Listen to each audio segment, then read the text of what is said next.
رات گئے اہم ترین اجلاس کا اعلامیہ جاری ہو چکا ہے۔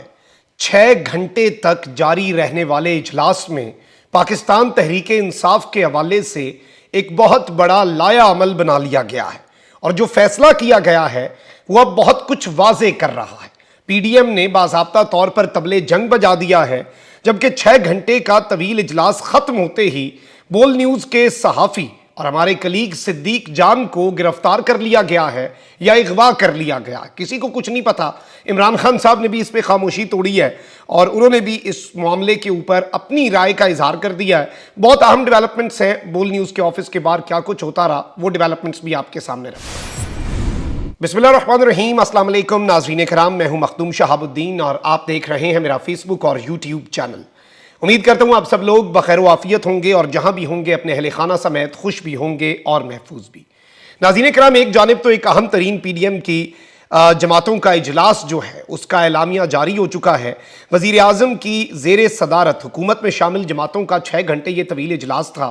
اس کی اندر کی کہانی، اس اجلاس میں لیا گیا جو فیصلہ ہے اور اس کا اعلامیہ، یعنی اندر کھاتے کیا چلا، وہ سٹوری بھی میں نے آپ کے سامنے رکھنی ہے، اور آفیشلی کیا ورژن سامنے آیا ہے اور کیوں یہ پاکستان تحریک انصاف کے خلاف سب سے بڑا طبلِ جنگ ہے، اس پر میں آپ کے سامنے معاملات رکھوں گا۔ لیکن پہلے میں آپ کو یہ بتاؤں کہ صدیق جان کو اسلام آباد سے گرفتار کر لیا گیا ہے۔ میرے ساتھ بول نیوز میں کلیگ ہیں، وہ بیورو چیف ہیں اسلام آباد کے، میں بول نیوز پہ پروگرام کرتا ہوں، اور بلکہ جس ٹائم انہیں دفتر کے باہر سے گرفتار کیا گیا تو اس سے تقریباً آدھا گھنٹہ پہلے ہم دفتر میں ملے، اور دفتر میں میری صدیق جان سے ملاقات ہوئی اور ایک فیک ویڈیو کا پروپیگنڈا کیا جا رہا ہے، فیک نیریٹو بنایا جا رہا ہے۔ تو میں نے تو صدیق جان سے پوچھا، میں نے کہا بھائی صدیق جان صاحب دفتر میں کیا کر رہے ہیں آپ، تو جا کے شیلنگ کروائیں۔ تو یہ میں نے عذرائے تفنن صدیق کو بات کی، لیکن اس کے فوری بعد انہیں تھوڑی دیر بعد ہی جب وہ دفتر سے نکل رہے تھے، میں پہلے نکلا، اس کے بعد صدیق جان نکلے، غالباً گھات لگائے ہوئے تھے، نامعلوم افراد تھے، سول کپڑوں میں تھے، انہوں نے صدیق جان کو گاڑی میں بٹھایا، اور جس دوست نے وہاں پہ تھوڑا سا پوچھنے کی کوشش کی کہ بھائی لے کے کہاں جا رہے ہو، اس بندے کو بھی اٹھا لیا گیا۔ اور اس وقت مختلف تھانوں سے مختلف لوگوں سے رابطہ کیا جا رہا ہے، مختلف ڈپارٹمنٹ سے، کیونکہ صدیق جان کو ایف آئی اے جو ہے اس نے اس انکوائری بھی کی تھی۔ اسلام آباد ہائی کورٹ نے ایف آئی اے کو گرفتاری سے بھی روکا تھا، لیکن ایف آئی اے اس کی تردید کر رہا ہے کہ ایف آئی اے کے پاس نہیں ہے۔ اب یہاں پہ اطلاعات یہ آ رہی ہیں کہ غالباً مبینہ طور پہ شاید سی ٹی ڈی کے پاس ہے۔ اس وقت صدیق جان کہاں پر ہے، کس کے پاس ہے، کس نے اٹھایا ہے، کسی کو نہیں پتا۔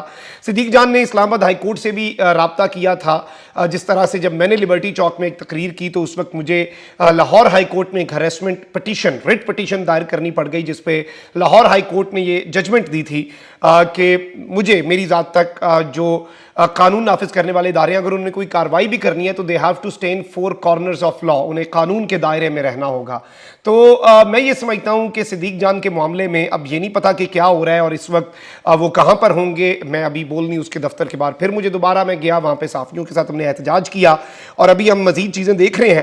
عمران خان صاحب نے بھی ایک بڑا اہم ترین ٹویٹ کیا ہے صدیق جان کی گرفتاری کے اوپر، اور عمران خان صاحب نے کہا ہے کہ بول نیوز اسلام آباد کی بیورو چیف صدیق جان کی گرفتاری کی میں شدید مذمت کرتا ہوں۔ اب تو جس کے بارے میں تحریک انصاف سے ہمدردی کا احتمال بھی ہوتا ہے، یعنی ہلکا سا گمان بھی ہوتا ہے، اسے پوری ڈٹائی سے نشانہ بنایا جاتا ہے۔ عمران ریاض، جمیل فاروقی، صابر شاکر، سمیع ابراہیم، چودھری غلام حسین، معید پیرزادہ، سبھی کو ہدف انتقام بنایا گیا۔ ارشد شریف کو تو شہید کر دیا گیا، بول اور اے آر وائی کے مالکان کو بھی نشانہ بنایا گیا، اور اس کے اوپر اب خان صاحب نے تو خاموشی توڑی ہے۔ ابھی ہم اپنا احتجاج بھی کریں گے، میں بھی اپنے ذرائع سے، تمام تر ہم لوگ جو ہیں وہ اپنے جتنے ہمارے ذرائع ہیں ان سے پتہ کرنے کی کوشش کر رہے ہیں کہ صدیق جان اس وقت کہاں ہے، لیکن کسی کو نہیں پتہ چل رہا۔ اور آپ دیکھیں کہ حکومتی جماعتوں کے اجلاس کے فوری بعد یہ سب کچھ ہونا، پاکستان میں فریڈم آف پریس دیکھیں، آپ تو بندوق کی نالی آگے کر دیں گے، اس کے آگے ایک صحافی کیا کر سکتا ہے؟ صحافی آپ کی بندوق کی نالی کے آگے صرف اور صرف اپنے قلم کی نوک کر سکتا ہے۔ جس طرح احمد فراز نے کہا تھا کہ اسے ہے سطوت شمشیر پر گھمنڈ بہت، اسے شکوہ قلم کا نہیں ہے اندازہ۔ تو 75 سالہ پاکستان کی تاریخ یا پوری دنیا کی تاریخ اٹھا لیں، ہمیشہ قلم کی نوک جو ہے وہ طاقتور رہی ہے، کیونکہ جب وہ حق اور سچ لکھتا ہے قلم تو وہ بہت طاقتور ہو جاتا ہے۔ اس کی آواز تنہا اس کی آواز نہیں ہوتی، اس آواز میں لاکھوں کروڑوں لوگ شامل ہو جاتے ہیں۔ اور یہ جو گرفتاری ہے اس کی پرزور جتنی مذمت کی جائے میں سمجھتا ہوں وہ کم ہے۔ اب ذرا کچھ سیاسی معاملات ہیں، میں ان پر آپ کے سامنے کچھ ڈیولپمنٹس رکھ دیتا ہوں۔ اس سارے کے سارے سچویشن کے اندر میں آپ کو یہ بتا دوں کہ پی ڈی ایم جو ہے پاکستان ڈیموکریٹک موومنٹ قیادت کے 6 گھنٹے سے زائد وقت تک جاری رہنے والے اجلاس کی اندرونی کہانی سامنے آ گئی ہے، اور اس سب کے اندر میں آپ کو یہ بتا دوں کہ احسن اقبال صاحب نے شاہ زیب خان زادہ کے پروگرام کے اندر گفتگو کی کہ عمران خان کے فریب کا پروپیگنڈا شاید پی ٹی آئی کا کارکن جو ہے وہ قبول کرتا ہوگا۔ ہم تو جہاں جاتے ہیں پوچھا جاتا ہے کہ گرفتاری کیوں نہیں ہو رہی، عمران خان قانون شکنی کریں گے تو ریاست کو قانون شکنوں سے نمٹنا آتا ہے۔ وفاقی وزیر احسن اقبال نے بتایا کہ اجلاس میں اکثریت کی رائے تھی کہ جو شخص ملک، قانون اور اداروں کے خلاف بغاوت کر رہا ہے اس سے بات کرنے کا مطلب ہے کہ ہم ان کی روش کو سند قبولیت دے رہے ہیں، یعنی جو شخص اس وقت قانون، ملک اور اداروں کے خلاف بغاوت کر رہے ہیں، یہ عمران خان کے بارے میں کہہ رہے ہیں، اور اس سے اگر بات بھی کی تو ہم تو اسے ایک طرح سے اس کے اوپر ٹھپا لگا رہے ہیں کہ یہ ٹھیک کر رہے ہیں یا ان کا موقف ہے۔ ان کا کہنا تھا کہ اجلاس میں فیصلہ کیا گیا ہے کہ لاہور اور اسلام آباد میں ہونے والی قانون شکنی کی شفاف تحقیقات کرائی جائیں اور ریاست کی رٹ ہر حال میں بحال ہونی چاہیے۔ احسن اقبال کا کہنا تھا کہ تحریک انصاف نے بغاوت کا علم بلند کیا ہے، اس کے خلاف شفاف تحقیقات ہونی چاہیے۔ عمران خان اسی روش پر ہیں جس پر ہٹلر کی نازی پارٹی تھی۔ انہوں نے کہا کہ مظلوم ہمیشہ کمزور ہوتا ہے اور عدالت کے رحم و کرم پر ہوتا ہے، جس کے لیے عدالت رات 8 بجے تک کھلی رہی اور جج انتظار کریں وہ طاقتور ہے۔ یہ ان کے کہنے کا مطلب ظاہری بات ہے۔ اب یہ نہیں پتا یہ عدالت پر، عدلیہ پر تنقید ہے یا عمران خان پر۔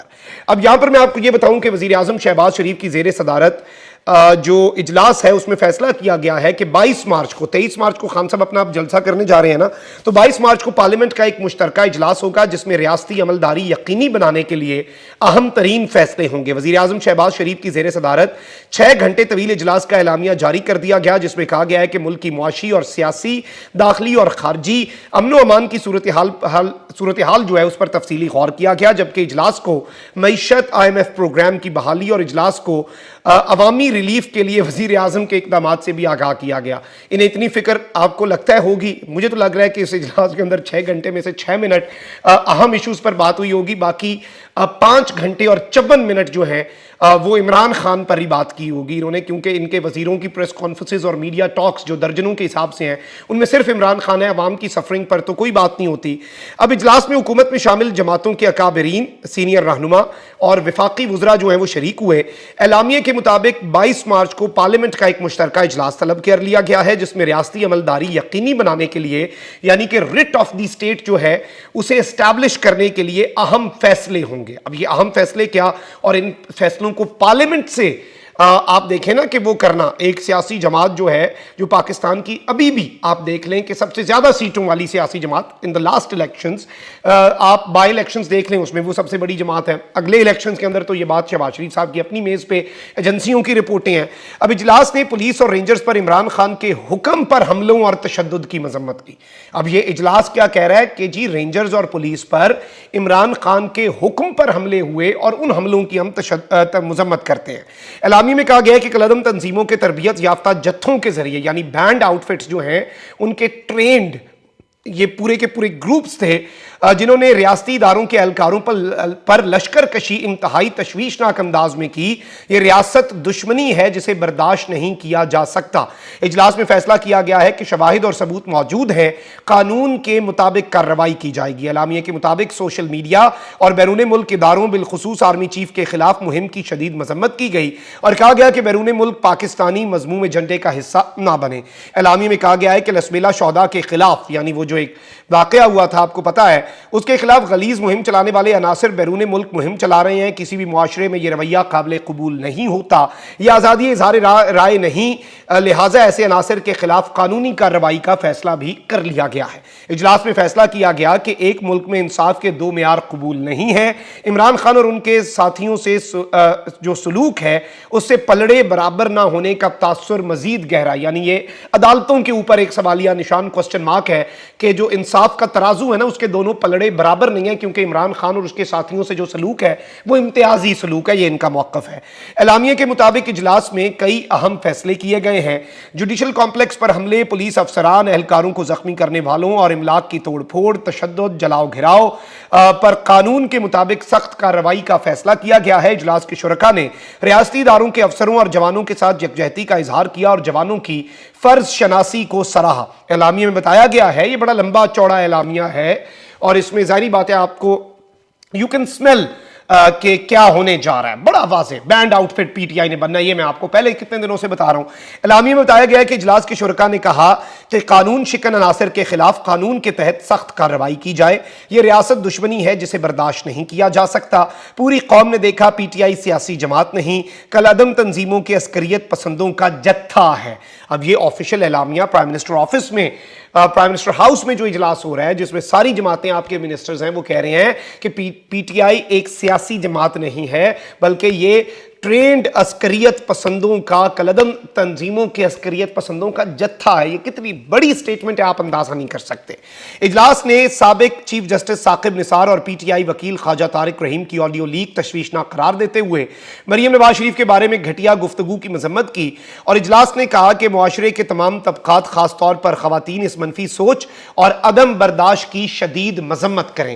تو یہ اس وقت صورتحال ہے، آپ سمجھ لیں کہ پی ڈی ایم نے آج طبلِ جنگ بجا دیا ہے، اور چیزیں جو ہیں، ایک تو سبق سیکھنے کا کسی نے فیصلہ نہیں کیا، اور سبق جو ہے وہ نہیں سیکھا جائے گا۔ اور میں ابھی تک جب تک ریکارڈنگ دس ویڈیو میں ٹی وی پہ دیکھ رہا ہوں بول پہ کہ ابھی تک صدیق جان کا نہیں پتا کہ صدیق جان کو کہاں پہ کیا گیا ہے، اور ہم تو احتجاج ہی کر سکتے ہیں جو ہم کر رہے ہیں اور اپنی آواز اٹھا سکتے ہیں، ہم اپنے سورسز بھی۔ اب کو مزید چلے میں صدیق جان والے معاملے پہ اپڈیٹ کروں گا۔